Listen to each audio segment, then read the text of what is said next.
Ancient period, c. 1500 to 250 BCE.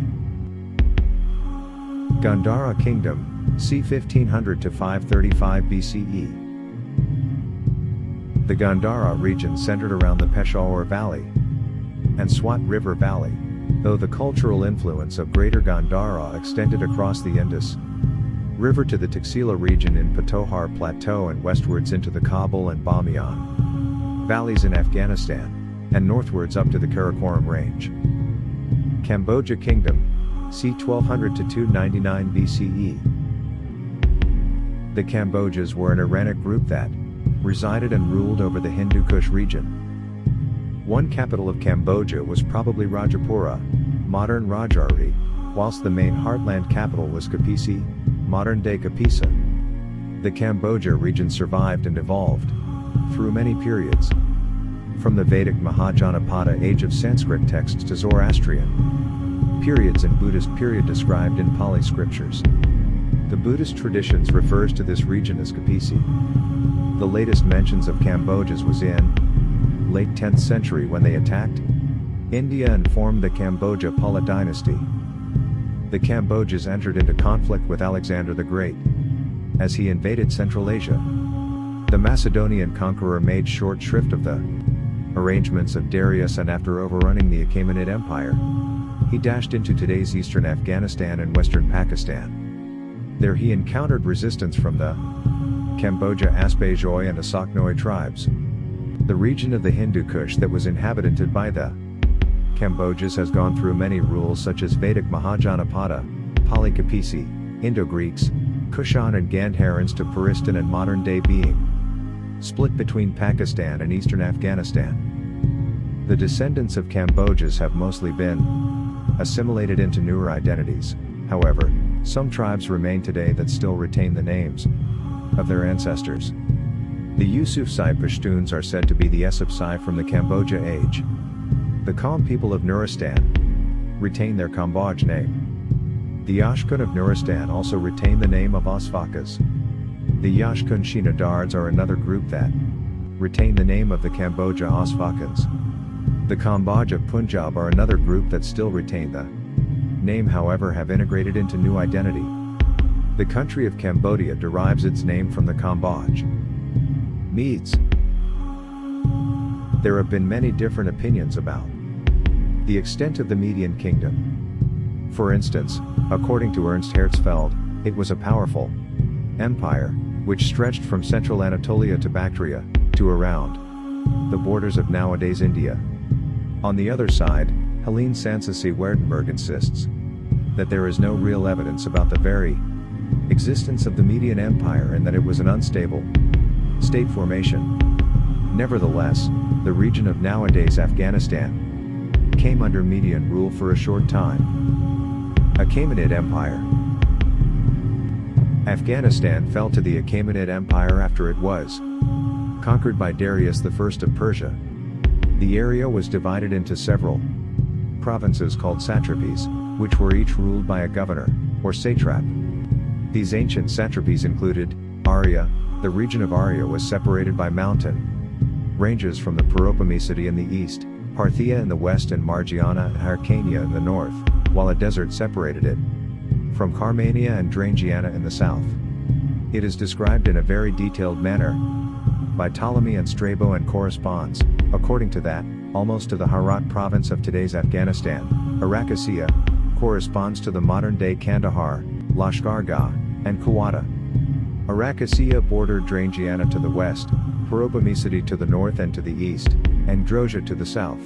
The inhabitants of Arakassia were Iranian peoples, referred to as Arakosians or Arakoti. It is assumed that they were called Paktians by ethnicity, and that name may have been in reference to the ethnic Pashtun tribes. Bactriana was the area north of the Hindu Kush, west of the Pamirs and south of the Tian Shan, with the Amu Darya flowing west through the center. Balch, Satajidia was the easternmost regions of the Achaemenid Empire, part of its 7th tax district, according to Herodotus, along with Gandhari, Dadake, and Aparati. It is believed to have been situated east of the Suleiman Mountains up to the Indus River in the basin around Banu and Gandhara, which corresponds to modern-day Kabul, Jalalabad, and Peshawar. Alexander and the Selucus. Alexander the Great arrived in the area of Afghanistan in 330 BCE after defeating Darius III of Persia a year earlier at the Battle of Gaugamela. His army faced very strong resistance in the Afghan tribal areas, where he is said to have commented that Afghanistan is easy to march into, hard to march out of. Although his expedition through Afghanistan was brief, Alexander left behind a Hellenic cultural influence that lasted several centuries. Several great cities were built in the region named Alexandria, including Alexandria of the Aryans, modern-day Herat, Alexandria on the Tarnak, near Kandahar, Alexandria ad Caucasum, near Bagram, at Borjai Abdullah, and finally, Alexandria Esket, near Khojend, in the north. After Alexander's death, his loosely connected empire was divided. Seleucus, a Macedonian officer, during Alexander's campaign, declared himself ruler of his own Seleucid Empire, which also included present-day Afghanistan. Mauryan Empire. The territory fell to the Maurya Empire, which was led by Chandragupta Maurya. The Mauryas further entrenched Hinduism and introduced Buddhism to the region, and were planning to capture more territory of Central Asia until they faced local Greco-Bactrian forces. Seleucus is said to have reached a peace treaty with Chandragupta by giving control of the territory south of the Hindukush to the Mauryas upon intermarriage and 500 elephants. Alexander took these away from the Indo-Aryans and established settlements of his own, but Seleucus Nicator gave them to Sandrocatus, Chandragupta, upon terms of intermarriage and of receiving in exchange 500 elephants. Strabo, 64 BCE to 24 CE. Sometime after, as he was going to war with the generals of Alexander, a wild elephant of great bulk presented itself before him of its own accord, and, as if tamed down to gentleness, took him on its back, and became his guide in the war, and conspicuous in fields of battle.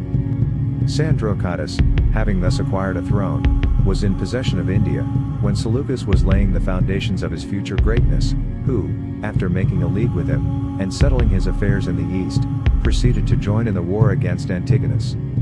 As soon as the forces, therefore, of all the confederates were united, a battle was fought, in which Antigonus was slain, and his son Demetrius put to flight. Junius Justinus. Having consolidated power in the northwest, Chandragupta pushed east towards the Nanda Empire. Afghanistan's significant ancient tangible and intangible Buddhist heritage is recorded through wide-ranging archaeological finds, including religious and artistic remnants. Buddhist doctrines are reported to have reached as far as Balshivan during the life of the Buddha, 563 BCE to 483 BCE, as recorded by Husong Song. In this context, a legend recorded by Husong Song refers to the first two lay disciples of Buddha, Trapusa and Balaka, responsible for introducing Buddhism in that country. Originally these two were merchants of the kingdom of Balhika, as the name Baluka or Balaka probably suggests the association of one with that country. They had gone to India for trade and had happened to be at Bodh Gaya when the Buddha had just attained enlightenment.